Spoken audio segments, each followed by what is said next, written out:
तो सर जब तक कोई रिजल्ट ही नहीं निकला प्रोटेस्ट इसलिए कि कोई धर्मेंद्र प्रधान पहले इस्तीफा देगा। अगर सिर्फ एक नेता को नहीं हो सकती अपने यहाँ पे 20 बच्चे मर सकते हैं लेकिन एक नेता नहीं जा सकता, तो ऐसी पॉलिटिक्स का हम लोग क्या करेंगे। आने वाले टाइम में इनको अगर सरकार बनानी है तो हमारे कंधों पे ही बनानी है। पुलिस वाले डंडे मार रहे हैं, लड़कियों को मार रहे हैं, उनका कोई हक नहीं बनता कि आप पुलिस वाले आप डंडे मारोगे। और डंडे मार रहे हैं, सर पे मार रहे हैं, सर फट रहे हैं लोगों के। क्या वो लॉ के अंदर है वो चीज़ कि आप स्टूडेंट्स को मारो? अगर पुलिस एक तरफे लोगों को मार रही है उसको युद्ध नहीं बोल सकते ना। अब वहाँ पर अगर कोई मार रहा है मेरे को, मैं तो अपने सेल्फ प्रोटेक्शन में खड़ा रहूँगा ना। तो यही है कि मतलब इनको लगता है कि ईगो पे आ जाए और डंडे मार मार के लोगों को भगा दो तो नैरेटिव सेट हो जाएगा। तो ना रुकने वाला है ना झुकने वाला लग रहा है। नहीं झुकेंगे, नहीं इस्तीफा लेंगे और क्या। तो ये लोग इतने आसानी से दे देंगे? नहीं आसानी से तो नहीं देंगे पर देंगे। बैठे हुए लोगों पे लाठियां चलाई गई भाई। बैठे 1000-1500 लोग सामने बैठ गए थे। जुलाई के आह्वान के बाद संसद मार्च और पुलिस और छात्र गहमा गहमी के बाद अगले दिन का क्या है माहौल? रात की मैंने आपको तस्वीरें दिखाई हैं। 3 शर्तें रखी है जेपी नड्डा के सामने। एक तरह से स्पोक पर्सन जो कि सीजीपी के आशुतोष रांका और इसके अलावा सौरभ दास लगातार उन्होंने मुलाकात की और 3 शर्तें इसकी चर्चाएं हैं। सबसे ज्यादा इन शर्तों में चर्चा हो रही है इस्तीफे वाली। इस्तीफे पे कोई कॉम्प्रोमाइज नहीं। आज सुरक्षा बड़ी टाइट है और पुलिस ने तो यहां से सब हटवा दिया था, लेकिन फिर भी दीप के फौज अड़ी हुई है, डटी हुई है। छात्र एकदम भाई साहब जोश हाई है कि जब तक तोड़ेंगे नहीं तब तक छोड़ेंगे नहीं। एक बार तस्वीर दिखाइए, अंदर भी आपको दिखाएंगे। फर्क एक ये है 1 महीनों के अंदर आज का कल के गहमा गहमी के बाद कि पुलिस सुरक्षा थोड़ी चाक चौबंद है। पत्रकारों का कार्ड तक देखा जा रहा है। अब बात करते हैं कल की गहमा गहमी के बाद। बॉस क्या माहौल आज का, पहले तो ये समझ लें। कल की गहमा गहमी से आज थोड़ा कम है। लाइक आज सारे लोग शांति से प्रदर्शन कर रहे हैं क्योंकि कल कुछ ज्यादा ही इंजरीज हुई हैं लोगों को। इवन 13 लोगों को तो मैंने हॉस्पिटल पहुंचाया आरएमएल एंड ऑल में। एंड दूसरी थिंग ये है कि बहुत सारी कल फेक एलिगेशंस लगाए मीडिया एंड ऑल ने स्टूडेंट्स पे। यहाँ पे जितने प्रोटेस्टर्स हैं सब अपने घर से सारे पढ़े लिखे इंसान हैं, ठीक है। यहाँ पे कोई ऐसी चीज नहीं है कि लोग अपने आएंगे एंड टेररिस्ट बन के यहाँ पे लोगों पे अटैक करेंगे। यहाँ पे आर्मी भी इसी देश की है, हमारी ही है। यहाँ पुलिस भी हमारी ही है।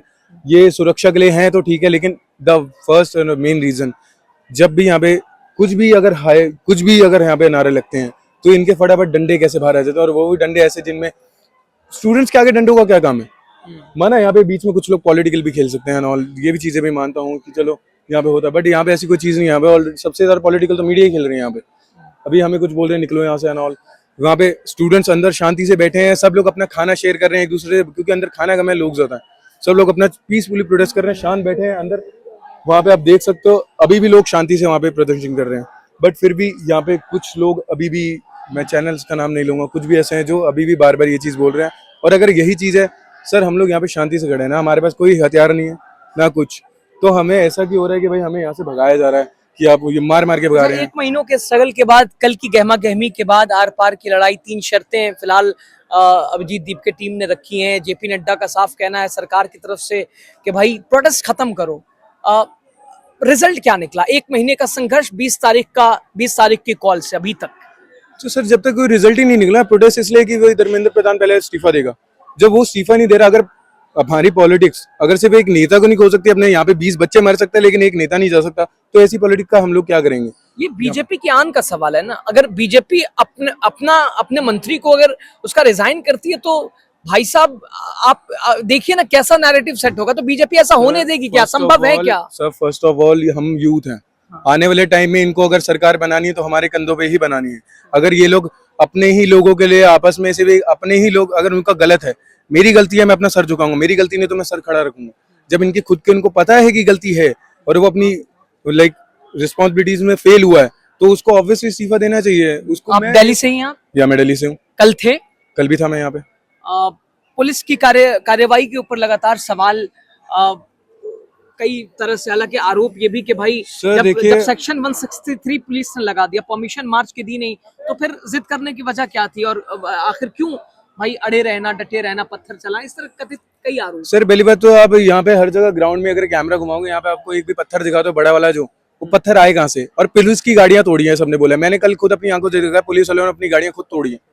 पुलिस वाले डंडे मार रहे हैं, लड़कियों को मार रहे हैं, उनका कोई हक नहीं बनता कि आप पुलिस वाले आप डंडे मारोगे। और डंडे मार रहे हैं, सर पे मार रहे हैं, सर फट रहे हैं लोगों के। क्या वो लॉ के अंदर है वो चीज कि आप स्टूडेंट्स को मारो?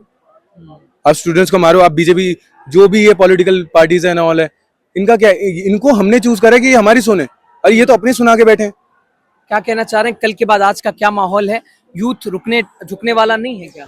देखो, झुकने की बात तब होती है कि इन्होंने बोला कि जिसकी गलती है वो वो अपनी गलती खुद मान लेता है। जब गलती नहीं है तो मारा मारी क्यों? और दूसरी बात मैं एक बता दूं, जैसे कि मैं हूँ, बाकी यूथ स्टूडेंट्स आए होंगे, मैं खुद कोई स्टूडेंट नहीं और ना मैं कॉकरोच जनता पार्टी सपोर्ट करता। मैं बहुत सिंपल रीजन की वजह से हूँ। अगर तुम्हारे कंट्री में 19 या 20 बच्चे मरे हैं और तुम्हारा जो एजुकेशन का हेड है वो इस्तीफा नहीं दे रहा, किसी भी वेस्टर्न कंट्री में होता अगर कोई, अब ये कि अभी इस्तीफा आ जाता।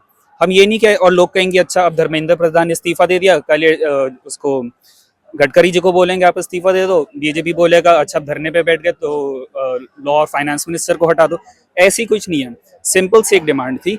एक तो मैं सिर्फ सोनम वांगचुक जी की बहुत इज्जत करता हूँ और बस ये मानता हूँ कि एजुकेशन मिनिस्टर का हटना इंपॉर्टेंट है, क्योंकि अगर बच्चे मरने के बाद, पेपर लीक के बाद, 2 बार इतनी बार पेपर लीक हो गया, उसके बाद भी वो हट नहीं रहे, अपनी ईगो पर लेके बैठ रहे हैं, तो प्रोटेस्ट करना जारी है। अब कल जितनी भी घमासान युद्ध हुआ, पूरा युद्ध भी क्या बोलूंगा मैं, अगर पुलिस एक तरफे लोगों को मार रही है उसको युद्ध नहीं बोल सकते ना। अब वहां पर अगर कोई मार रहा है मेरे को, मैं तो अपने सेल्फ प्रोटेक्शन में खड़ा रहूंगा ना। तो यही है कि मतलब इनको लगता है कि ईगो पे आ जाए और डंडे मार मार के लोगों को भगा दो तो नैरेटिव सेट हो जाएगा। और बस मैं एक लाइन बोलना चाहता हूँ, सेम भारतीय जनता पार्टी जिन्होंने सतलुज मूवी हटाई, जी फर्स्ट से बैन किया, आज सेम हमारे मोदी जी पंजाब में इलेक्शन लड़ रहे हैं। ये आइदर तो मान लो ना एक चीज कि तुम क्या बोलना चाहते हो, तुम एक टाइम पे मूवी भी बैन करना चाहते हो, दूसरे टाइम पे तुम पंजाब में इलेक्शन भी करना चाहते हो, तो एक चीज मान लो, तुम्हारा मतलब क्या है यहाँ पर। तो अब जैसे कि मैं कॉकरोच जनता पार्टी प्रोटेस्ट में काफी चीजों पे एग्री भी नहीं करता, सब अपने अपने दल बना के बैठ गए हैं। यहाँ पर अभी मिनिस्टर्स भी आते हैं, नेता पॉलिटिशियन सब पॉलिटिकल पार्टी बना कर आए अपनी रोटियां सेकने के लिए, और कुछ नहीं करने आए। चाहे कारण उन्होंने एक बैनर के अंदर खड़े हो गए, बट सब अपनी ज्यादातर लोग रोटियां सेकने आते हैं यहाँ पर और फिर चले जाते हैं। मैं तो सिर्फ 2 इश्यू में हूँ कि एजुकेशन मिनिस्टर शुड रिजाइन और सोनम जी अच्छे रहें, क्योंकि वो हमारे एक तरीके से देश के लीडर ही हैं, वो एन आप एजुकेटेड कहीं से आए हैं, दिल्ली से ही हैं? मैं दिल्ली से। दिल्ली से ही। ठीक है, आइए एक बार इधर जल्दी से दिखा देते हैं एक दिन बाद का क्या माहौल है।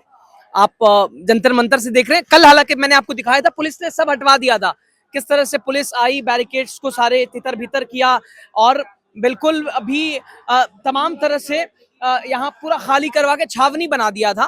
लेकिन आज अगर देखिएगा तो फिर कल रात में भी किस तरह से बैरिकेड्स के बाहर सारे यूथ खड़े थे और अब आज फिर जो एक तरह से जो आप देख सकते हो जो प्रदर्शन स्थल है वहां यूथ पहुंच चुका है। सुरक्षा व्यवस्था आज बड़ी चाक चौबंद आप देखिए यहाँ दिखाई दे रही है। एक बार मैं अंदर आके दिखाने की कोशिश करता हूँ सीधे तौर पर कि ये छात्रों की सीधी तौर पर मांग है और सीजीपी भी यही मांग कर रही है कि धर्मेंद्र प्रधान शुड रिजाइन, उसके आगे ही फिर बात होगी। आप ये मंच के पीछे की तस्वीर देख रहे हैं, ये मंच के हम पिछले तरफ है, इधर भी पूरा यूथ डटा हुआ है और एक बार इधर आप देखने की कोशिश कीजिए, मैं चाहूंगा दिखाइए भाई, थोड़ा सा अगर जगह दे तो मैं थोड़ा चल के दिखा पाऊं, बड़ी मेहरबानी होगी बड़े भाई, 1 मिनट के लिए मुझे जगह दे दीजिए। मैं चाहूंगा एक बार आप जो है कैमरा ऊपर करके इधर से दिखाने की कोशिश कीजिएगा और आगे कीजिए कैमरा। दोस्तों देखिए ये गहमा गहमी का ये अगला दिन है और आप खुद ये तय कीजिए कि ये यूथ डटा हुआ है, अड़ा हुआ है अभी भी अपनी मांगों को लेकर। तो ये हम आपको यहाँ से दिखाने की कोशिश लगातार कर रहे हैं क्योंकि सीधे तौर पर जो 3 मांगे रखी इन लोगों ने, उन मांगों को सरकार के लिए मानना, एक्सेप्ट करना बहुत बड़ी चुनौती है और यहीं से बड़ा सवाल है। एक दिन बाद का क्या माहौल है? यूथ तो न रुकने वाला है न झुकने वाला लग रहा है। नहीं झुकेंगे, नहीं तो इस्तीफा लेंगे और क्या। तो ये लोग इतने आसानी से दे देंगे क्या? नहीं, आसानी से तो नहीं देंगे, पर देंगे कब तक। कई आरोप भी लग रहे हैं छात्रों पर कि भाई पुलिस पर पथराव कर दिए, ये गाड़ियां तो तोड़ी, सब क्षति गोदी कराई। मीडिया के आरोप है, कुछ नहीं है। वो सेल्फ डिफेंस में किया गया, पहले तो पुलिस की तरफ से हुआ था, सब गोदी मीडिया जो ऐसे ही दिखा रही है और कुछ नहीं। इसका मोटिव ये था दोस्तों, बार बार अभिजीत दीपके ने कोट किया कि सोनम वांगचुक सर की एक इच्छा है प्रोटेस्ट सक्सेसफुली हो और पीसफुली हो। छात्रों का क्योंकि सवाल वही आता है कि भाई पत्थर कहाँ से आए, किसने क्या शुरुआत की, और जिस तरह से मैंने आपको दिखाया कल पूरे दिन जान जोखिम में डालकर कि भाई किस तरह से आंसू गैस, टीयर गैस पुलिस ने चलाए हैं और यूथ तो भाई अपनी मांगों को लेकर खड़ा था। जवाबदेही अकाउंटेबिलिटी बैठे हुए लोगों पे था लाठियां चलाई गई भाई। बैठे 1000-1500 लोग सामने बैठ गए थे, उसके बाद भी लाठियां चलाई गई, आंसू गए छोड़े गए। ये एक आरोप ये लग रहा है कि भाई छात्र पत्थर लेके आए थे। मैंने जहां तक देखा छात्र ऐसे हाथों में फूल लेके आए थे। हम तिरंगा लेके गए थे भाई, भगत सिंह की फोटो लेकर। यहाँ पे कल सुबह से पुलिस वालों ने खड़े किए थे, यहाँ पे सुबह से ही थे कल पे। छात्र कुछ नहीं लाए थे, सिर्फ फूल और संविधान की बुक लाए थे। तो यानी अब सवाल वही है कि भाई जवाब दो, अकाउंटेबिलिटी तय होनी चाहिए। सर कहाँ से आए हैं? मैं दिल्ली। कल थे आप? हाँ। कल के नहीं, अभी आज ही आया। अच्छा, कल के मार्च में नहीं थे आप? आज क्या सोच कर आए, क्या देख पा रहे हैं, यहाँ बताइए थोड़ा। भाई ज्यादा दंगा हो रहा है, पुलिस ज्यादा प्रशासन को ज्यादती हो बेकाबू रही कर है। रही है, जास्ती हो रही है, तो ये बात है। ठीक है, ठीक है। यहाँ अब देखने की कोशिश कीजिए। मैं और भी कुछ घायल लोग अगले शो में आप जरूर देखिए। कुछ ऐसे हैं जो जिन्हें गंभीर चोटें आई हैं, कई छात्र अस्पताल में भर्ती। मैं दिखाऊंगा। फिलहाल मैंने कहा कि एक पहले आप ये देख लीजिए एक दिन बाद का हाल क्या है। यूथ मांग उनकी वही है कि धर्मेंद्र प्रधान इस्तीफा, उसके बाद आगे कुछ बात होगी। राय जो भी हो दीजिएगा। बहुत बहुत शुक्रिया।